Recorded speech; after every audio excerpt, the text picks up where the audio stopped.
All right, welcome everybody. I'm Robert Balfanz, the director of the Everyone Graduates Center, and I welcome you to our Pathways to Adult Success Solution Forum.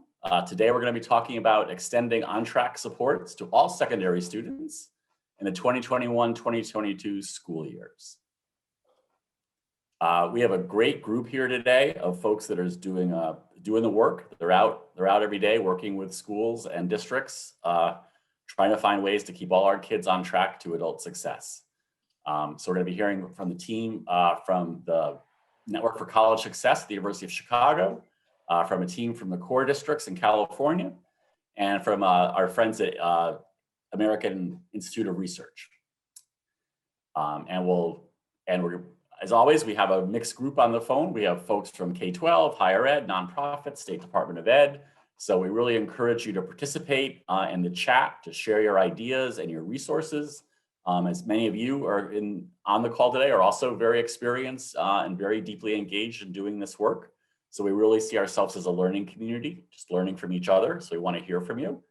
We're going to use the chat for that. So please share your ideas and your resources in the chat. And after each of our presentations, we'll have a brief period for some Q&A with that presentation. And then at the conclusion of all three of them, we'll have a more general open discussion and sharing of resources. So there's be plenty of opportunities to sort of join the conversation.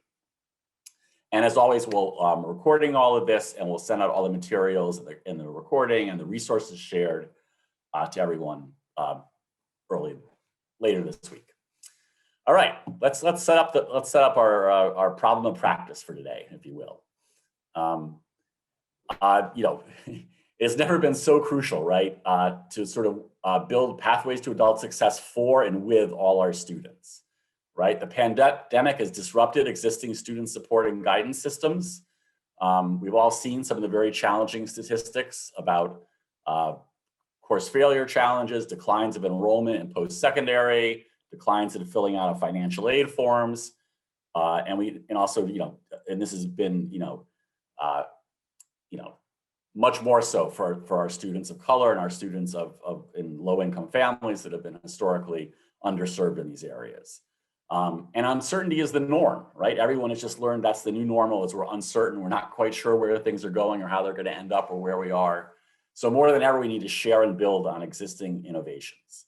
And in this Pathways to Adult Success work, we really have these core ideas to keep all kids on pathways to adult success. We need to do multiple things. And today we're really focusing at the center of our circle, this idea of on-track supports for adults, putting everyone on a pathway to adult success.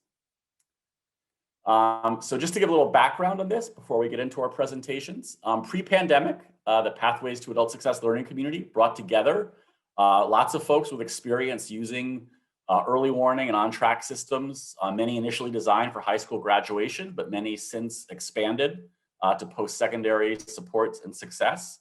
And this included school districts and state departments of education and nonprofits. And we really came together to think through, how can we take the learnings of the on-track for high school graduation work, and what would it take to expand that to this idea of pathways to post-secondary and adult success? And out of that, we got a series of really solid recommendations based on that time and place on, what does that mean for data? What does that mean for indicators, for analysis and response, for teams, and for leadership? Those are all available on the Pathways to Adult Success website. And just wanted to distill very briefly what that came from that, right? What came from that is this, is that to graduate high school on a pathway to adult success, students have to navigate transitions, they have to achieve key milestones, and they have to have positive learning and development experiences in school, right? And all that is sort of trackable in a way, right? And that puts an onus on us to do that. So we make sure that all our kids are getting equitable experiences and equitable supports, and also that it's customized to where they are. It's not a one size fits all. It works for you, great. If it doesn't, too bad, right?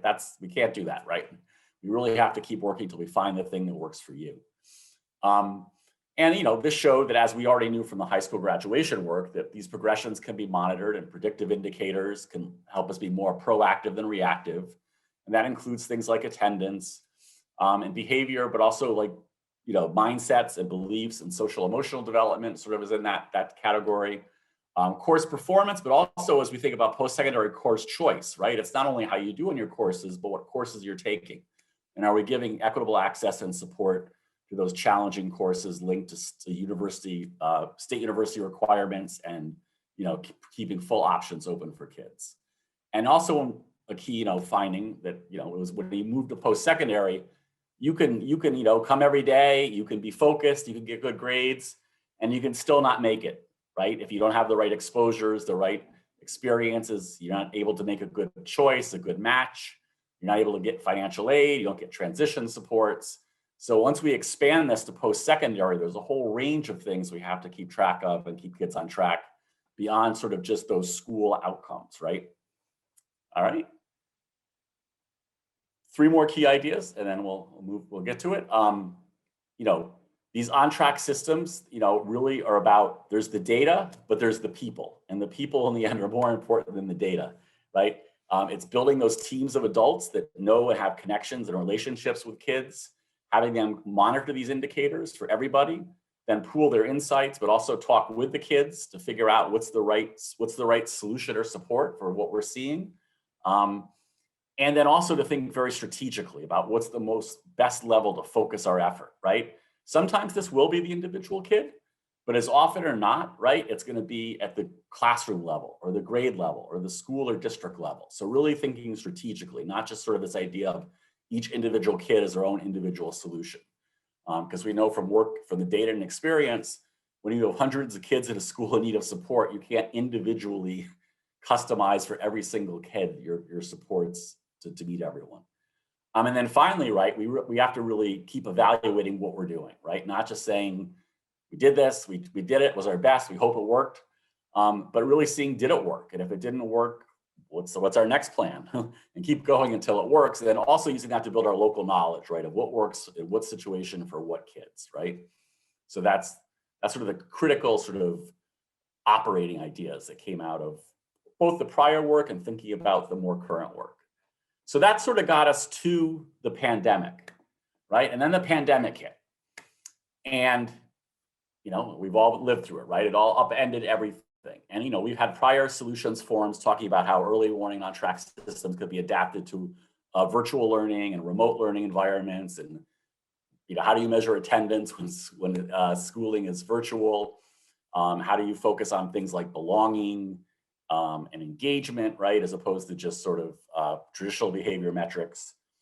And now we're sort of moving into a new phase, right? We're moving into this sort of return more and more to in-person schooling, and then looking forward to next year, right?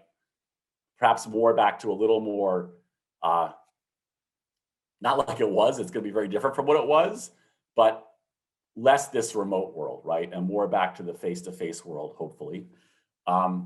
And so really thinking about, that's where we got sort of bringing us to today, right? And thinking about what we're learning and how we're adapting from the pandemic and before, making the case that in this current environment, there's an argument to be made that we have to really think about keeping all kids on track. Because even though we've always said that, in practice, a lot of on-track work has been focused on a subset of kids.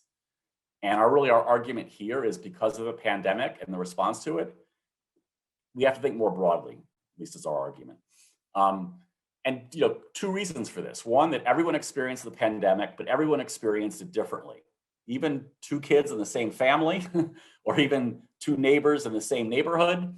And so we can't just base our improvement actions and supports based on an assumption of, oh, you're from this neighborhood, or you're from this school, or you're from this grade. This is the supports you're going to need, right?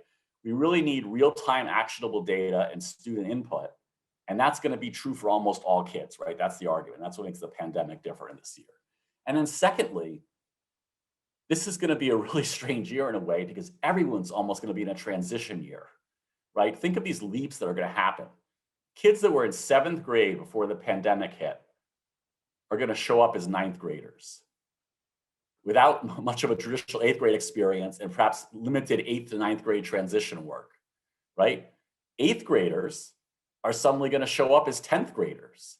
And in many ways, so many high schools are going to be having 2 9th grade classes, if you think about it, right? 2 groups of kids that have never really been in the building before, that have never really experienced a full high school traditional day. In middle school, our 6th graders last time they were in school, they were fourth graders. That's a huge developmental leap. To suddenly be in fourth grade, that's still the end of elementary school. You definitely feel like you've understood everything. You sort of know how the system works. From all the data, third and fourth graders are the kids that come to school most often of any age group, right? And I always argue it's because they become most familiar with it. Their parents have figured out the systems and they haven't hit adolescence yet, right? Fully, where it sort of leads to a lot of individual variation. Ninth graders are fast forward to 11th grade. The last thing they knew, they were just getting the experience of being in high school. Now they're being told, well, where do you want to go? What do you want to do next? Where do you want to go after high school, right?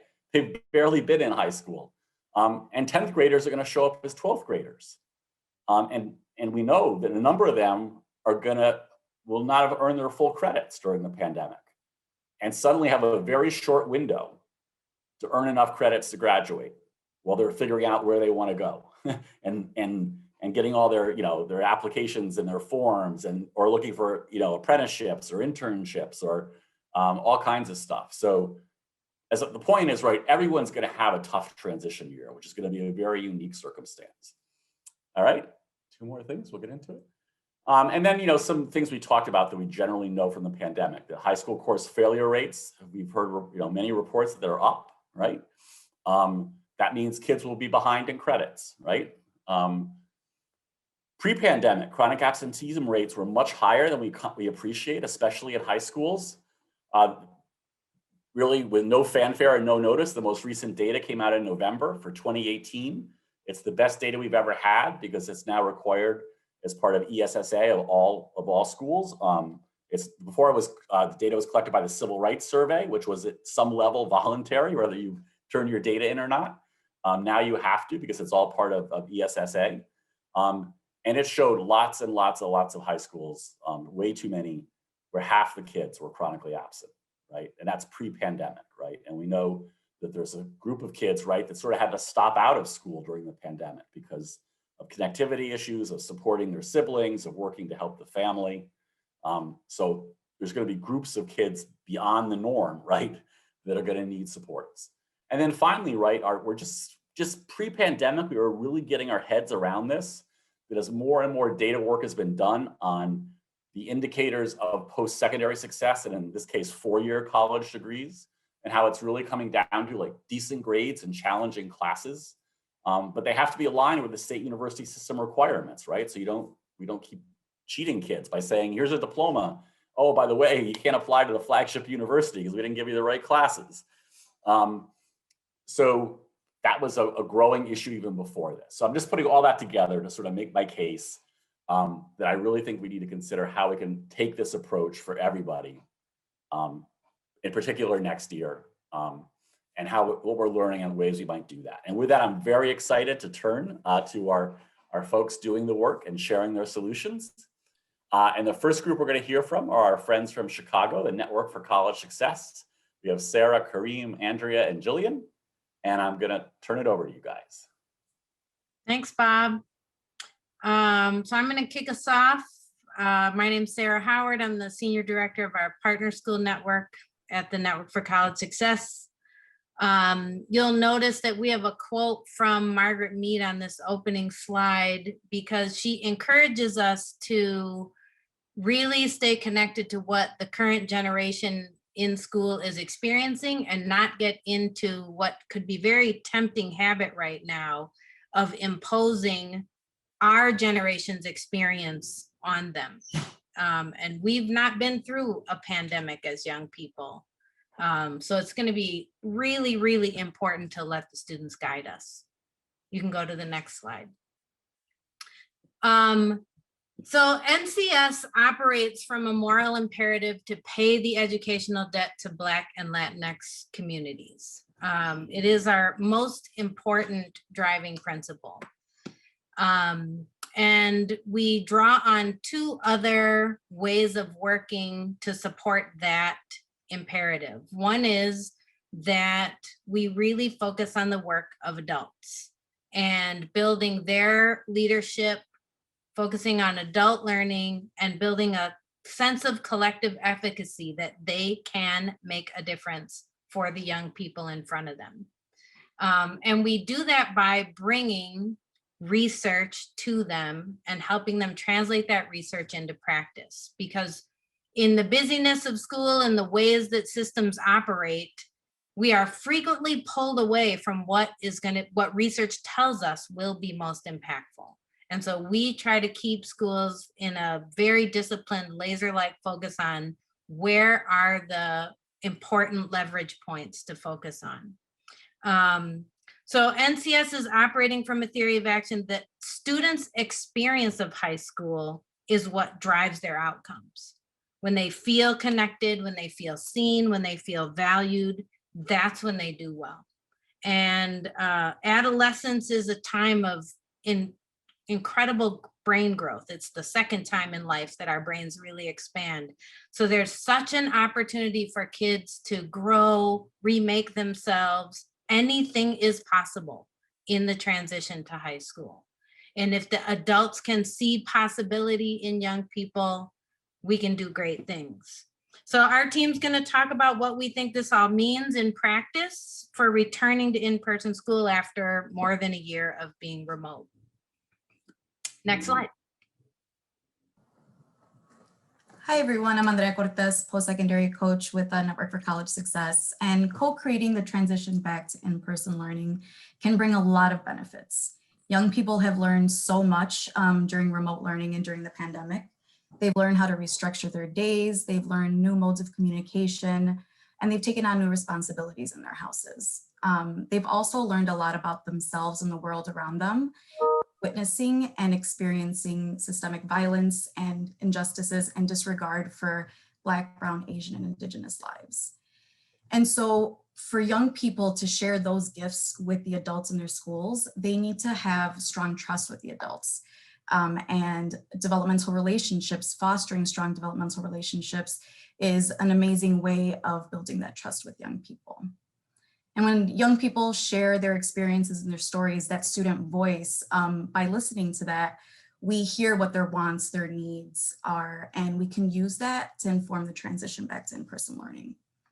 Using student voice is a shift to co-creating school with students instead of it being something done on their behalf. By using student voice, we're sharing power with young people. We're supporting them to find the power within themselves and not holding power over them.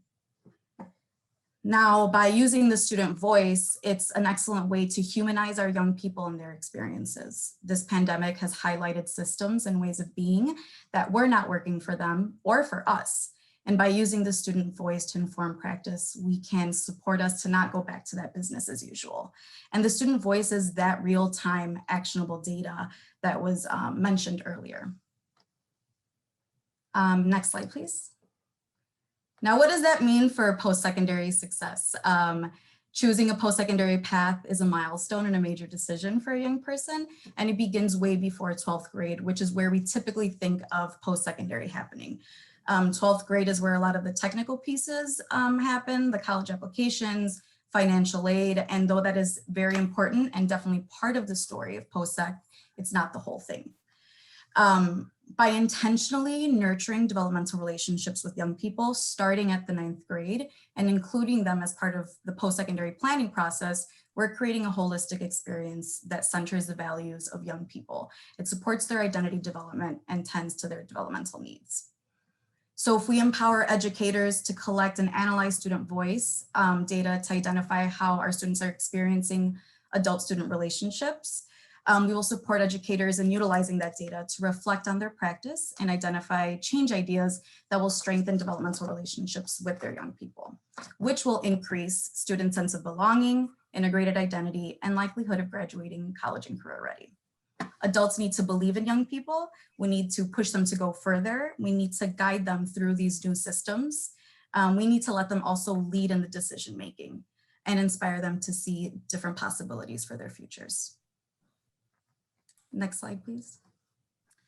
So Andrea just talked about all the important work that needs to happen in terms of making school an equitable space for young people. And we know that there's teams behind that work, right? There are a team of adults who are bringing that work forward. And so we've identified habits of successful 9th grade that are doing the work.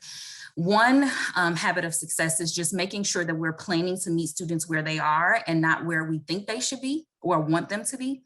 The second is to anchor plans in what students say about how they're experiencing school, right? It's not time for us to determine, as Sarah also mentioned, what our experience was like and impose that on young people, but we actually need to listen to what they say their experience is.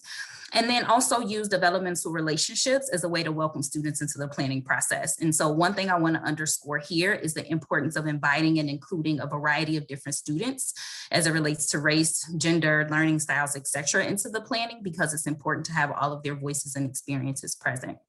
Next, please. And so what we've learned is that elevating student voice is the secret sauce, right? If we elevate and center student voice and create space for adults to reflect and improve their practice, then we will improve the learning conditions for young people, right? And that'll create the classroom experiences that are more equitable for them. And so we have decided to move this work forward by using a tool from PERTS, which is a co-pilot elevate tool. And it makes it really easy for educators to measure the quality and the equity of the learning conditions, and also provides practical recommendations for cultivating and improving each of those conditions. And so the results and the outcomes that we've experienced have been amazing for our young people. There have been an increase in social and emotional outcomes. 86% of students report feeling a higher sense of belonging when teachers are working towards improving these outcomes or the learning conditions. Also an increase in student engagement. Young people are 2 times more likely to report having tried their best in classrooms where teachers are taking this work up. And it's also increased student outcomes. Students in these classrooms are 30% more likely to earn an A or B in that course. And I think one of the other really awesome outcomes of using this approach is the fact that the motivation and energy for teachers also increases. And so oftentimes we talk about improving the student experience, but we don't talk enough about how improving the student experience actually also improves the adult experience, and it creates sustainability in the work. So classrooms are the key lever here. It's where all the magic happens. And oftentimes we don't really think that change is possible, but researchers have found that with just 10% of the population, when just 10% of the population holds an unshakable belief, that their belief will always be adopted by the majority of the society. So we just really encourage you guys to really think about getting the work started and building a coalition of the willing. Next. And so to build that coalition of the willing and to do this work in a real authentic way, we believe that this work has to happen in teams. So I know that there's a lot of folks from different areas of work on this call. We are obviously talking a lot about the high school level, but this research extends beyond just teams in schools. So if you could just take a moment right now to actually center yourself on any team that you're a part of as I read this quote out loud, and then I'm going to talk about it for a minute.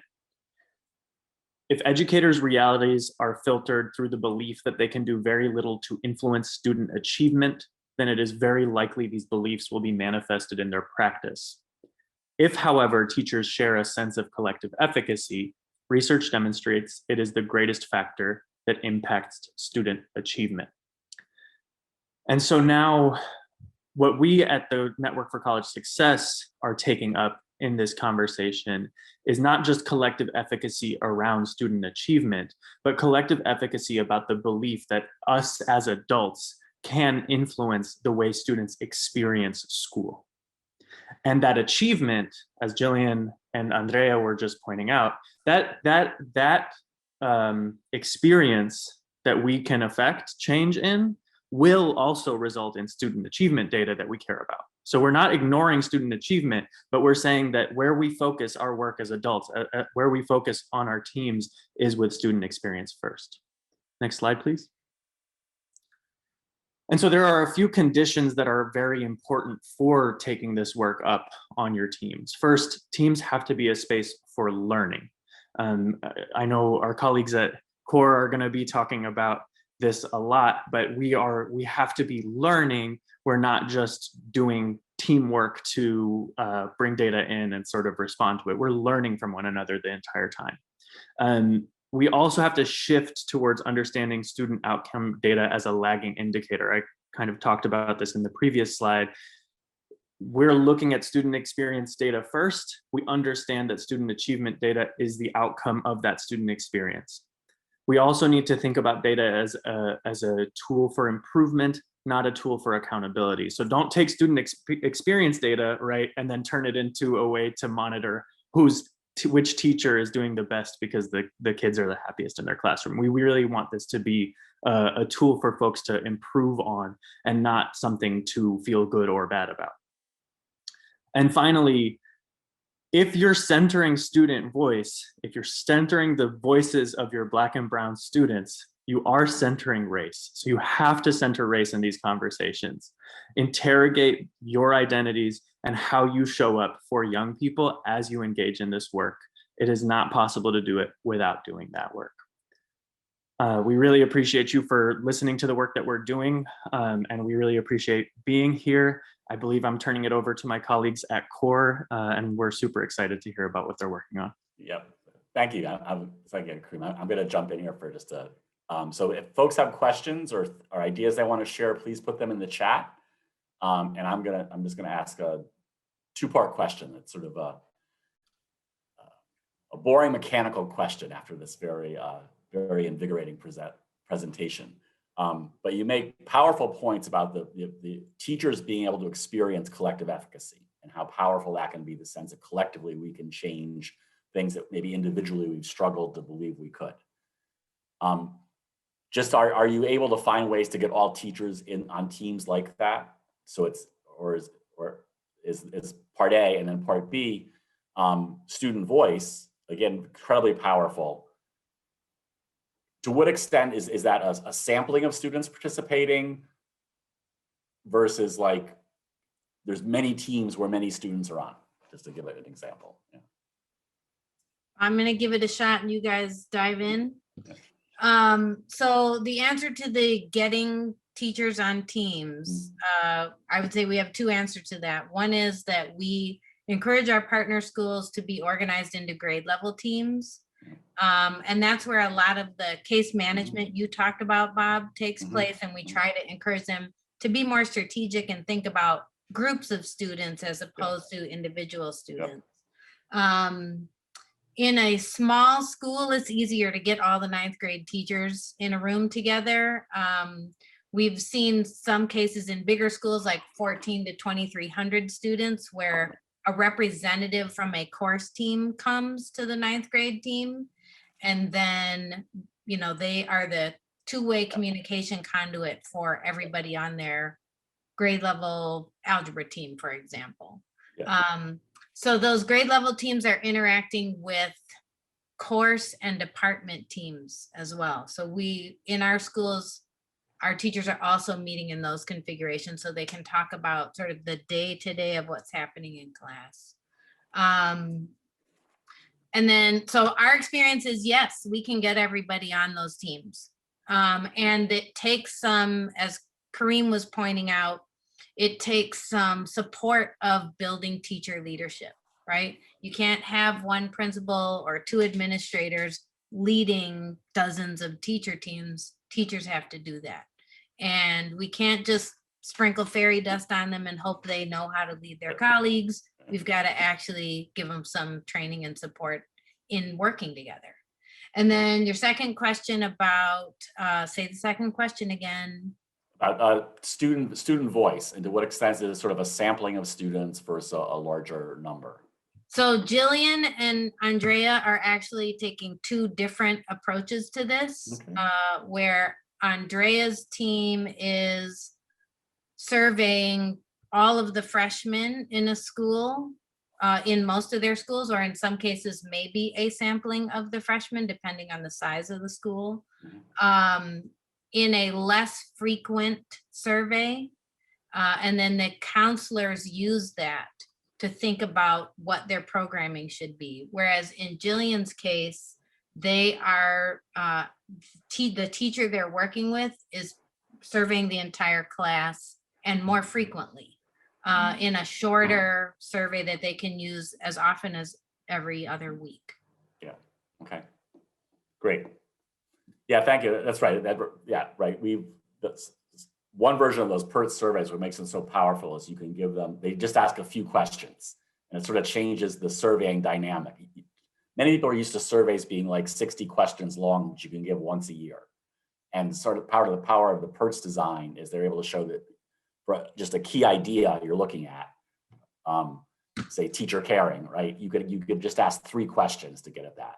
And because of that, you can then give them much more frequently, which then supports much more continuous improvement and learning as opposed to sort of an annual like checkup, right? Which we know like was often not that useful, right? Because it was for a bunch of kids that were gone and may or may not be the same for the kids coming in. So yeah. Yeah. Thanks. Jillian, anything to add about that? So yeah, thank you for pushing that work forward. It's very exciting. All right, I think we're going to move to our friends from CORE out in California, and I'll turn it over to the CORE team. Thanks, Bob. Dave Calhoun here, part of the CORE staff working in our Breakthrough Success community. And wow, Bob, you set the stage for where we are across the country in response to the pandemic, and the NCS presentation and our colleagues from the NCS landed on developmental relationships and the importance of student voice. You know, when we in CORE's BTSC analyzed how our schools can work to expand supports for kids for being on track, we immediately landed on what is our primary driver anyway, and is the same: student and school adult relationships. And because of all the barriers that Bob mentioned at the start of our call today, a kid's sense of belonging at school is crucial moving forward, and engagement is the key. So we've landed in pretty much the same place and would like to share maybe a little bit more around this. We think that engagement starts with relationships, and developmental relationships with students and school adults are what we'd like to share about today too, through our developmental relationships survey for all students at the 9th grade level in our system. So I'm going to turn it over to my colleague, Amanda Meyer, to take us through the next couple of slides. Amanda? Thanks, Dave, and greetings. A pleasure to be here with everyone this morning. My name's Amanda Meyer, and I serve as Director of Improvement with CORE Districts, and I'm going to share a little bit of background about our network and how we've been thinking about relationships. So the Breakthrough Success community is an improvement network consisting of 27 high schools across California's large urban districts. About half of our schools have been doing this work for 2 years, but we did have a second cohort join a year ago just before the pandemic. So we actually have not gotten to meet in person with these teams, yet have continued the work virtually in ways that I think really surpassed our expectations for sure. And I think a big part of that is how important people view this on-track work as being, especially during the pandemic. And so our network is based on the Breakthrough Series collaborative model, which was developed by the Institute of Healthcare Improvement. And we have a set of primary drivers, and we have this aim here. What you have here on the slide will produce breakthrough improvement in our students' life trajectories by transforming the 9th grade experience is our more aspirational aim as a network. We have a more technical focus around measuring and improving on track. We have an on-track metric and on-track data elements that we use, but that's not the focus of today's presentation. We're really going to be focused on relationships. In consulting with both experts in both research and practice, these 5 areas really rose to the top in terms of things that schools, if they made progress on them, could see a big impact on their on-trackness. And we've been so grateful to be able to learn from folks who've been doing this work for years, such as our colleagues at the Network for College Success, who have been so generous with their wisdom and their resources along the way. We're going to focus on this relationships driver because it's at the center of our driver diagram for a reason. We heard over and over and over again that relationships are at the heart of this work. If we could advance to the next slide. Great, thank you. So when it came to fleshing out our driver around student-adult relationships, we scanned the field, we did a lot of reading and talking to folks, and we did land on this developmental relationships framework created based on years of research by the Search Institute and also been used with great impact in Chicago. And so one thing that we think is especially powerful about this definition of relationships is that it goes beyond just caring or providing support. Search's research indicates that these additional elements are critical in relationships that can be truly transformational for students' life opportunities. And based on Search's research measuring these 5 elements, students who did indicate having stronger developmental relationships tended to have stronger academic motivation, which is in turn associated with higher achievement. And we've heard from our schools how much they've appreciated this explicit acknowledgement that investing in relationships is not separate or in addition to working on academics. In fact, it's foundational to the work that they're trying to do. Schools really appreciate hearing that message because they know it's true. And another thing that we find really meaningful about this framework is that it's not about kids' skills for developing relationships. It really turns the lens on adult practice and things that adults can be doing to better support young people.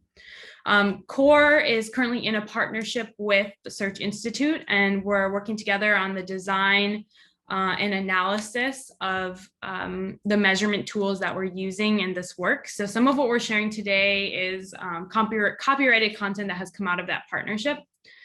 And in addition to the survey, which Victor is going to be sharing in just a moment, we also have a change package, which is a curated set of resources that teams can use to work on developmental relationships overall, or to really zoom in and focus on particular elements that their students have indicated are areas of need.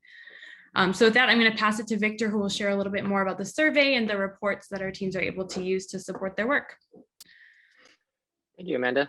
So hi, everyone. My name is Victor Ignacio Fu, and I'm a data strategist that is tasked to develop the developmental survey report that you're seeing on the screen. And we're trying to really make sure that this report is accessible, actionable, and informational for school site leaders to really gauge the progress of their students' developmental relationships and what are some kind of activities and markers for themselves to kind of look at their own practices from each time period. So as you can see here, this is an actual example of our entire network view of looking across all the schools that have administered the developmental survey relationship, the developmental relationship survey. And here we actually administer the survey 3 times per year through Google Form or Panorama.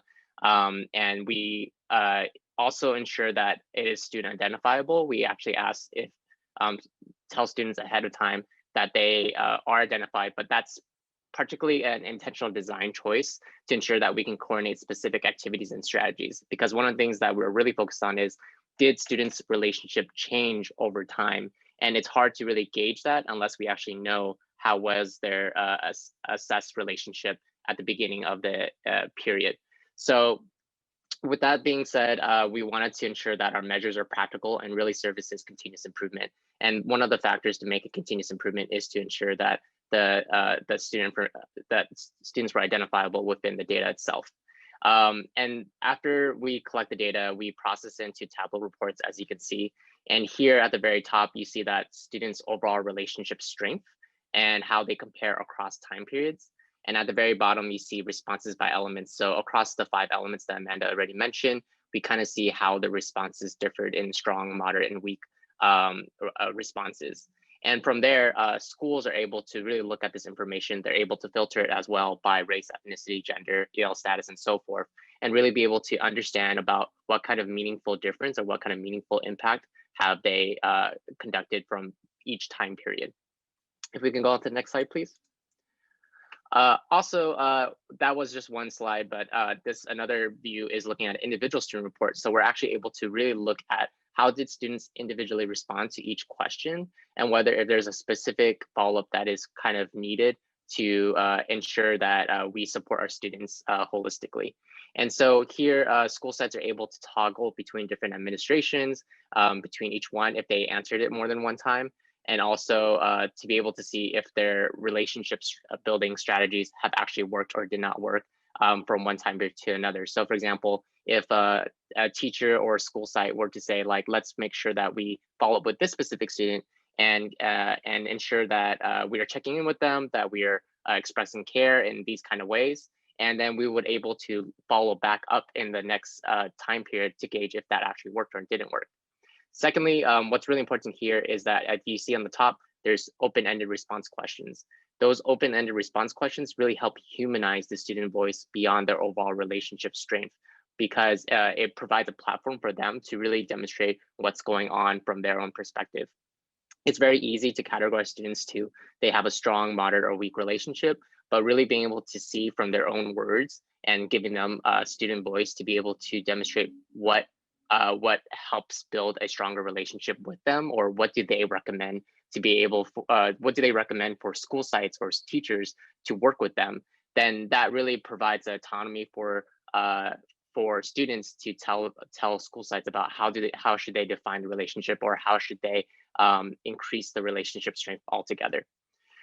So with that being said, it has really been insightful to school sites in particular, and school sites have found it very amazing to be able to hear from students, and really, especially during this time of COVID as well, because teachers and students have a very difficult time of connecting with each other through a virtual setting. This able to give a very individualistic view.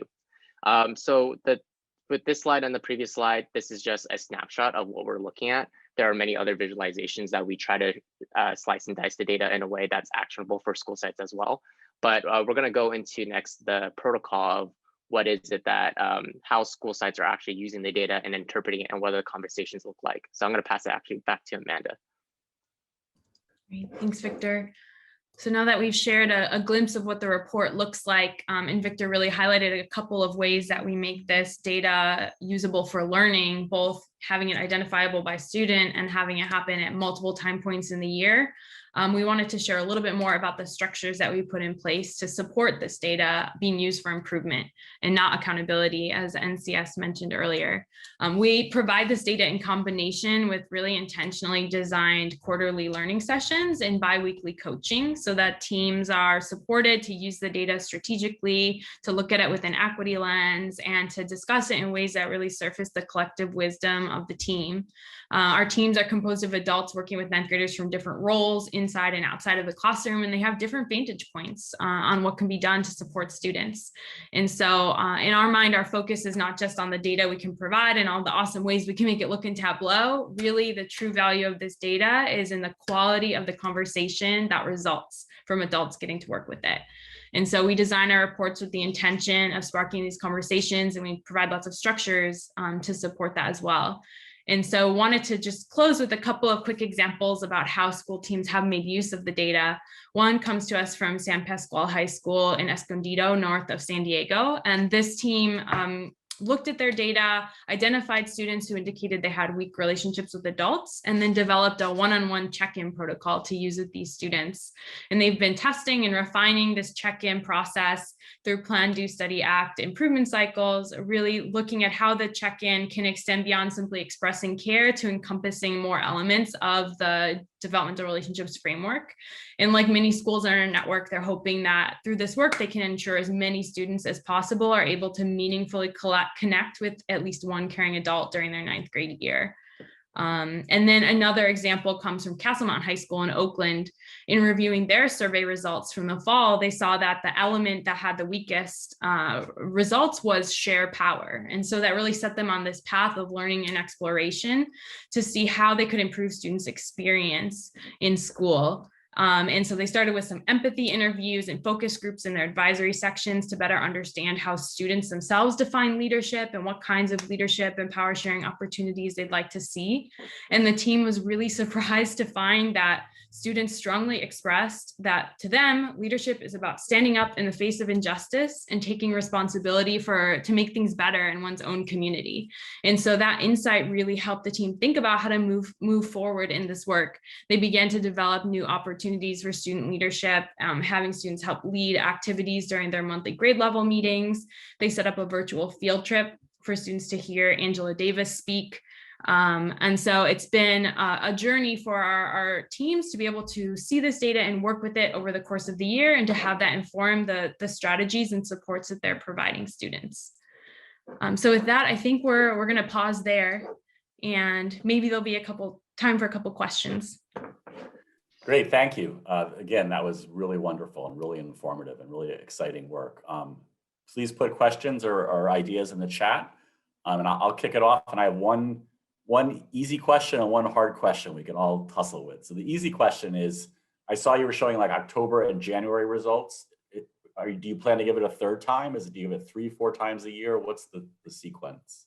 We're going to be giving it again at the end of this month, early May. So they'll have October, January, and May. Cool. And that is an experiment for us to see how that works. Right. This is not how the Search Institute's survey has been used in the past. They've done it one time a year or maybe twice. They've done it not identifiable by students. So we are working with Search to kind of learn about these new possibilities for how to use a tool that they've been developing.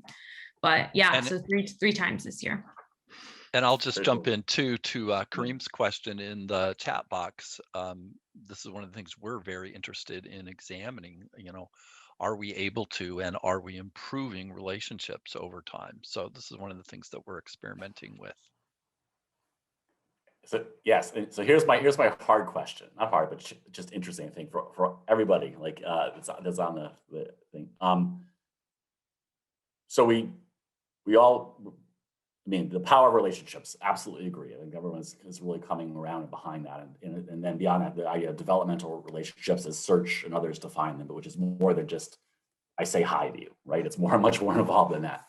What I'm curious about is like, the numbers look really high for percent of kids showing moderate to strong developmental relationships. And what I'm wondering is that telling us is some of that coming from more of a classroom experience, almost linking back to the PERT stuff and the Network for College Success?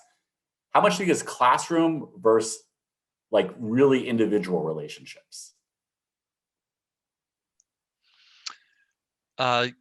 Yeah, well, I think that's really an interesting question, and that's the kind of thing that would be really valuable for our teams to be exploring and looking at. Yeah, we do see quite a few categories and areas where relationships are high.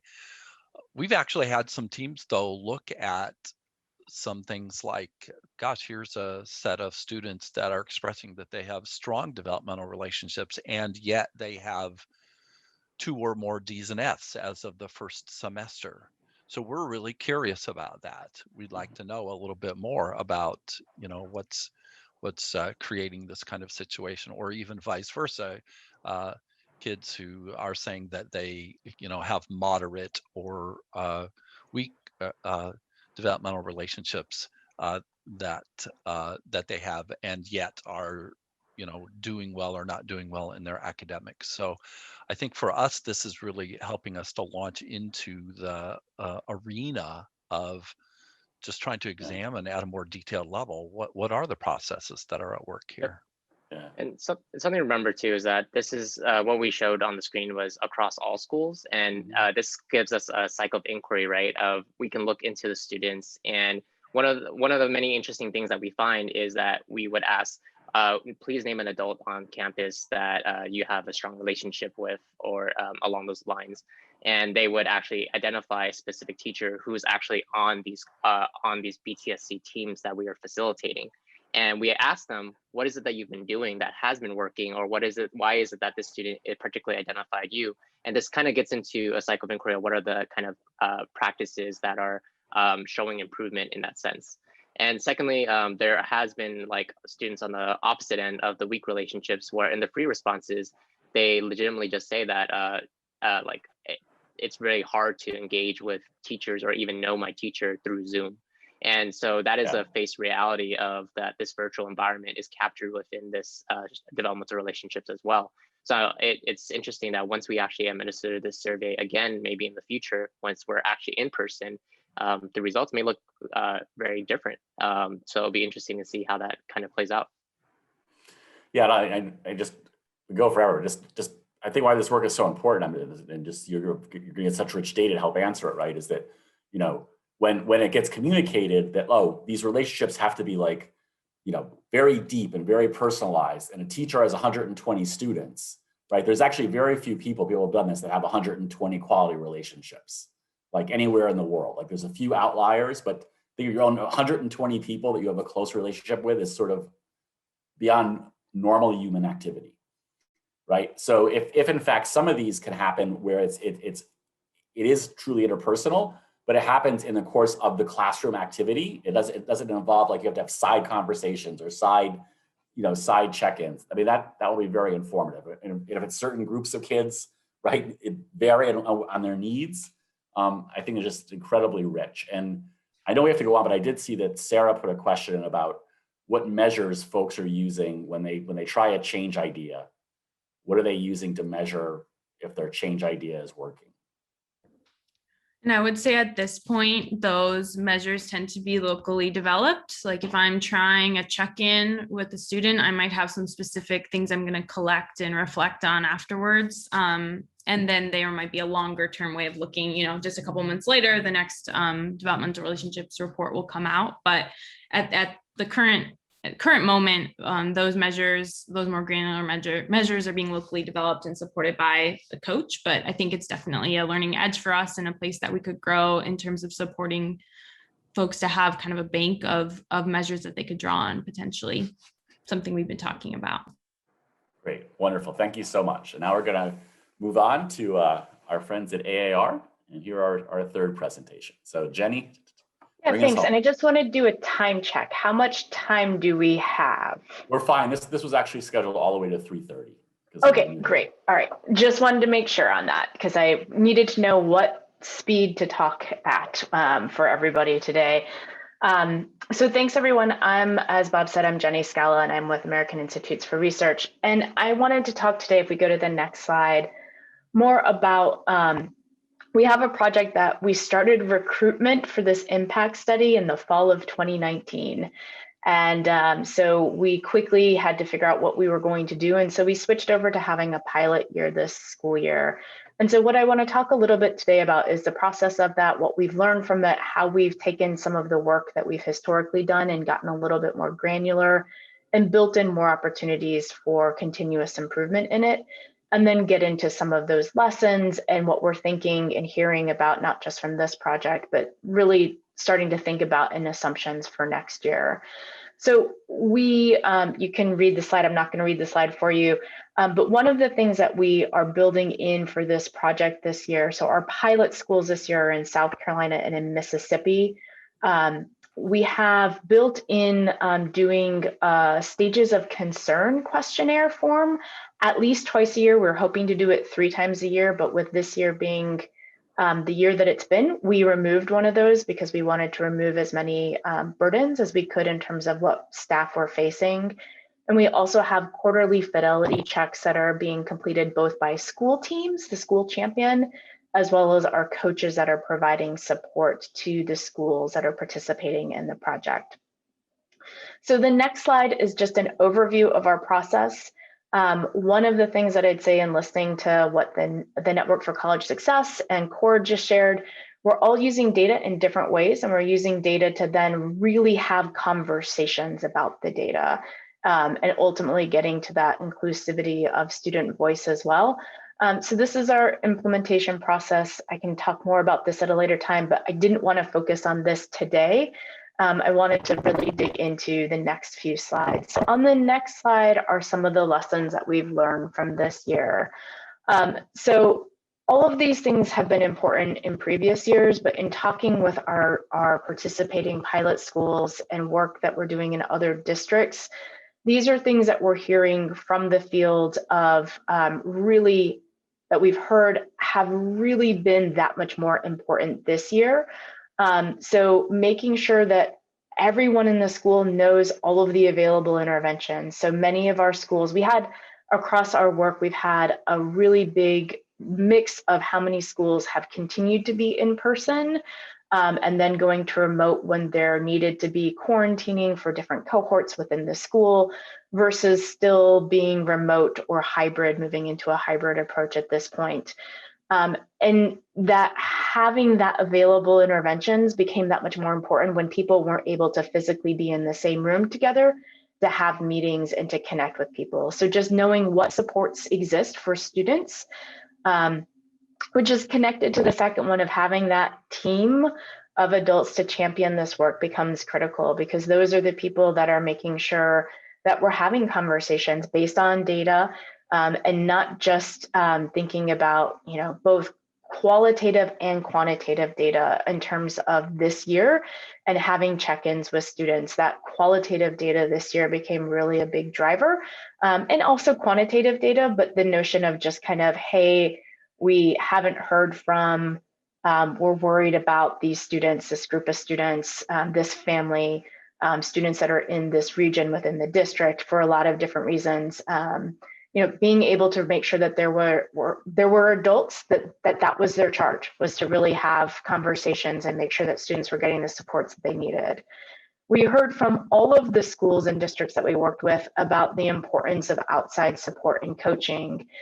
This year, it became more than about kind of our 7-step implementation process, and much more thinking about how to help some of our schools adapt in-person interventions to being virtual, how to go about that, what to think about when doing that. Just having that thought partner became really important in terms of what we heard from our participating participants and schools. We know being able to really disaggregate data is important. This year proved that again in a different way. Some of our schools have been able to really look at their data in terms of instructional settings. And so one school really thought that they would have an increased number of course failures for students that were in their remote learning, when in fact the algebra course failures were actually for students that were in person. That's where their highest number of course failures were. So being able to slice and dice and really analyze and have those conversations about data really helped their decision-making process. And we also know that having tiered interventions and that approach really helps the conversation. And I think we'll see how that helps the conversation moving forward in next year as well. And the other lesson in here that I should have added and I forgot to is that acknowledging that there's been a small group of students in all of our schools that we've worked with and talked with, where there are a number of students that are succeeding this year when historically they have not had as much positive and have not had as much success. So what that means in terms of being flexible with planning for next year and really thinking about multiple pathways for all students becomes important. So the next slide, we have some of the looking forward, some of the assumptions. So we know that there's going to be a large number of students that we need to re-engage, the students and families that just did not participate in learning this year for a lot of reasons. We think that there are going to be more students displaying more levels of risk and more symptoms of risk, and that we're going to need to really think about our tier 1, particularly when we're talking about secondary schools. Secondary schools are usually quick to understand and buy into tier 2, tier 3 supports, but often we'll think about tier 1 support as just being the curriculum program that they're using. But I think we're making some assumptions and working with some schools to really think about what strong tier 1 means in secondary schools and how to bolster that, knowing that there'll be a greater need in terms of students' support, which gets to the next one on the catalog of interventions and really thinking broader about community supports and mental health services for tier 2, tier 3 support. Also connects to the next one. So we know we've been working with some schools that talk about how their tier 3 support for providing intensive interventions has been really helpful for students that need intensive intervention support. But wanting to help to think about taking that decision-making process out of just what traditionally has been in special education services to more whole school, to be able to have that process of knowing who needs, which students need what support, and how to communicate that and how to engage students in that conversation as well. And the final one, we know from an education perspective, we're usually really good at communicating at the beginning. And then we think we've solved all of our communication and that we don't need to continue communicating, and that we are putting forward the challenge that communication needs to be something that is nonstop and is just a consistent thing throughout the year to make sure that everyone understands kind of the processes, the supports, and how we're really supporting students. So my next slide is also on some considerations and some opportunities. One of the things Bob started off with early in this conversation was, well, we've had many students are in a grade 2 years later than where they were last in school. So really thinking about how to capitalize on these summer bridge type opportunities, not just for social emotional learning, but also the role of being a student in school if they have not been in school. Also provides the opportunity for community building, relationship, rapport, and that also can get to academics, but really wanting people to think broader about those summer bridge and not just about academic opportunities, but all of these different opportunities that can be met through those opportunities. We want to make sure that we are really thinking about equity. So as we're looking at our schools, as we're talking with our students, how are we taking the opportunity to say, are we providing the supports that we need equitably to all of our students, however Black, Indigenous, people of color, Latino students doing? What are the supports? If I'm at a district level, is it equitable across my district? And really using this opportunity to bring that more into the forefront of our conversations. We know that there's going to be a potential influx of funds from federal funds on how to kind of provide supports, but we also think there's an opportunity to make sure that people understand how to really choose the right partner for the work that they're trying to do and the outcomes that they want to get. I think back to when there used to be more or any big in-person conferences and those vendor exhibit halls and how many people would be gathered around which displays. And often it was about who was giving away the best kind of swag and gifts, and who had the most lights around their booths. So really being clear and helping people to understand how to choose partners that are going to be really helpful for the work that they're doing and for the long run support of making sure that their students are getting the support and that the teachers and staff are getting the support that they need. I personally anticipate that we're going to hear more about the seat time versus competency and mastery. And so how do we get to more of thinking about the mastery base, particularly if we're thinking about learning loss and making up time for learning loss, as well as if we know that students were doing well in remote settings that was much more mastery based, how do we continue to make sure that we have those additional opportunities and continue those opportunities for students? We know that districts or schools are going to continue to need support in these efforts. And I always like talking about and closing with embedding student voice throughout the process, which is definitely a theme that you've heard from all three of the organizations today. It's really, really critical, and we know that it's critical. So I tried to keep that short, sweet, and to the point. So Bob, what are my questions for me? That was wonderful. That was wonderful. And as I get my questions for Jenny, we can just, Amanda, move to the general slide. So people, again, in the chat, share your questions, share your resources, share your ideas. So Jenny, one thing that really struck me, and it was a theme throughout, as we think about how the evolution of early warning and on-track systems, both pre-pandemic, through the pandemic, and out, is this realization. But my question is your sense of school uptake on the need to really emphasize the tier one, the sort of classroom environment, school environment, thoughtful response to everybody coming back, having had a year of uncertainty, all facing transitions. And I want to get your sense on where you think, because you experienced a wide range of schools in your study this year, right? So it's across many, many different environments. You know, on one hand, we hear a lot about, oh, you know, no one wants to go back to normal. It's like, you know, we've got to change. We don't want to go back. We want to come back better. And on the other hand, I get a lot of sense talking to educators. They want nothing more than get back to normalcy.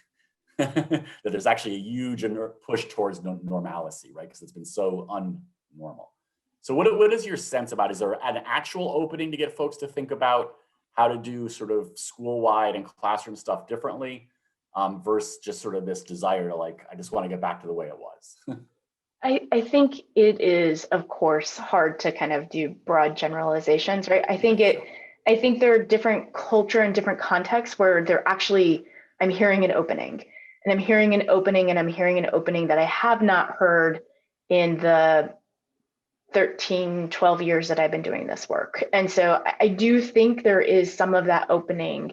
I think having additional data, I think, you know, to your point, Bob, about 36 states have chronic absence as their additional indicator in ESSA. And so there's more data that has become available to have some of these conversations that help.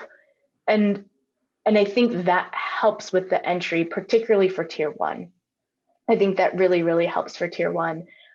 There's also you know, there are places that they just want to go back to normal, but even then I get the sense that it's not going to be 2018 normal, that there will be changes.